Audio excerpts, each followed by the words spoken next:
We spend so much time learning how to be kind, empathetic, generous, and accommodating.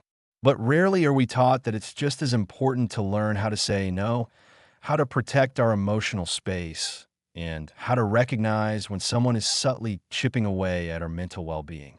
That's what boundaries are: invisible fences we build to protect the parts of ourselves that others should not have unlimited access to.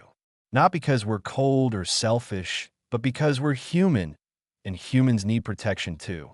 So let's dive into 5 key psychological boundaries you absolutely must learn if you want to protect your energy, your mind, and your peace. 1. The emotional dumping boundary. We all have that one person who treats us like their personal therapist. The friend who calls only when something's wrong. The coworker who offloads their stress on you every single day. The family member who shares every crisis, no matter how overwhelming, and expects you to fix it or at least absorb it. At first, you might feel useful, like you're helping. But over time, emotional dumping can become exhausting and even damaging. This boundary is about recognizing when someone is crossing the line between healthy emotional expression and using you as a dumping ground for their chaos. It's okay to say, I care about you, but I don't have the capacity for this right now. That's not being a bad friend. That's being an emotionally responsible human. 2. The time boundary. Time is one of your most precious resources.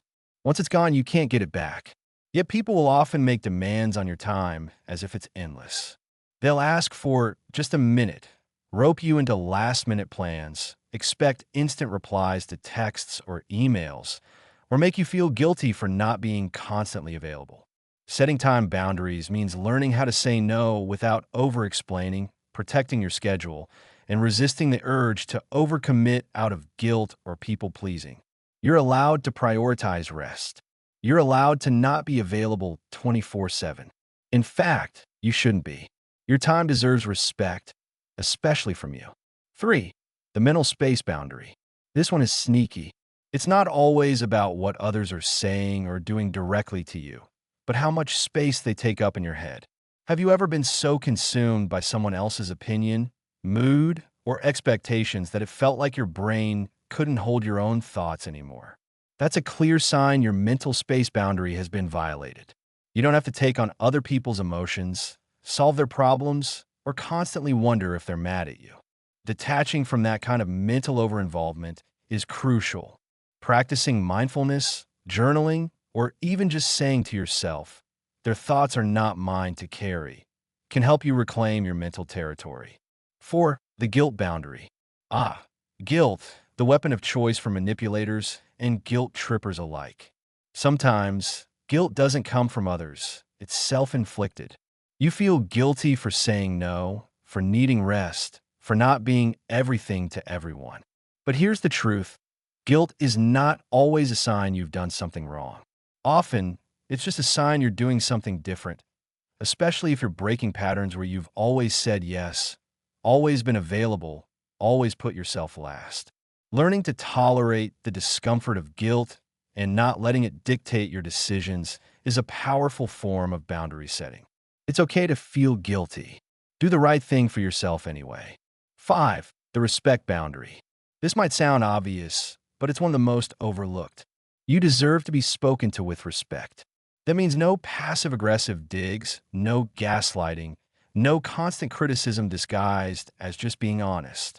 And it also means you don't owe your time or presence to people who consistently disrespect you, no matter who they are. Family, friends, bosses, no one is exempt. The respect boundary is about holding people accountable for how they treat you and understanding that sometimes the most respectful thing you can do for yourself is to walk away. You teach people how to treat you by what you tolerate. Stop tolerating disrespect. Now, you might be wondering, how do I actually enforce these boundaries without sounding harsh, rude, or selfish?